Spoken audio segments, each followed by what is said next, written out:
A point that's worth making about perception is that it's not, as we often image it in our minds, as being an entirely passive process. We're not like a blank screen on which something comes and impresses itself. Perception is an active process, and it's bound up with motion, actually.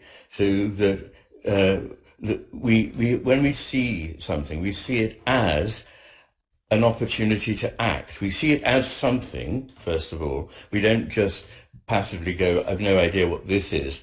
We have an idea of it instantaneously, which is either confirmed or not by sustained contact with what it is we're perceiving. But we also see it as something on which we can act in the world. So when we see things, our whole body is involved in the matter of perception. It's not a passive process, it's an encounter, and it's not a disembodied process, somehow computerized. It is something that we feel, experience, and live with our entire body. It's also worth pointing out that perceptions are not only of the outside world, perceptions are also of our own body, the interior of the body, and the visual aspects of the body when we see it reflected in a mirror. I suppose at the outset of this discussion of perception, I ought to suggest why it is so important, as such extreme importance. I think what it so clearly shows, and the cases are very vivid, that when the right hemisphere is in some way deficient, the whole basis on which one might make an assessment of what the world is like is grossly altered.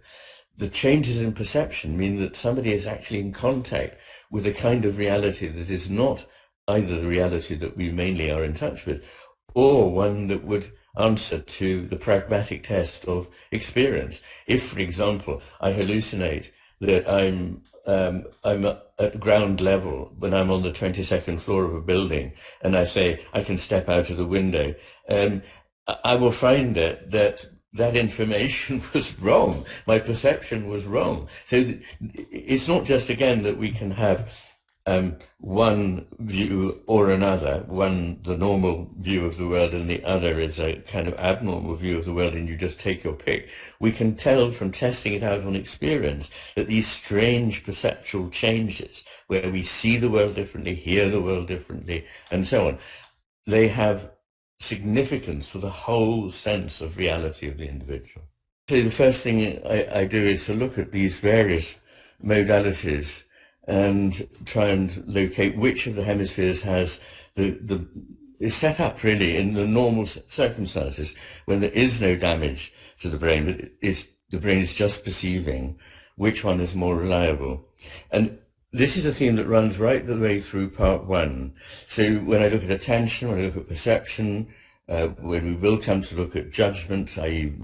the sort of beliefs we have about reality, and the intelligence with which we approach it, and the creativity with which we make connections. These are all, in every case, they're superior in the right hemisphere. The one thing that the left hemisphere is good at, and we'll come to that in future, is being able to appropriate things, to grab hold of them, to take them and use them, but not particularly to understand them. To move to a much broader picture, not of an individual, but of a society, it seems to me that we've got stuck in a particular mindset and find it very difficult to break out of it. And it's no surprise that this involves also a perception that we tend, at least when we're discussing reality, talking about our findings in the world, we are leaning towards the left hemisphere's picture. And the danger is that it's very hard to get out of it once you're fully in it. You need something that will allow the switch to free up.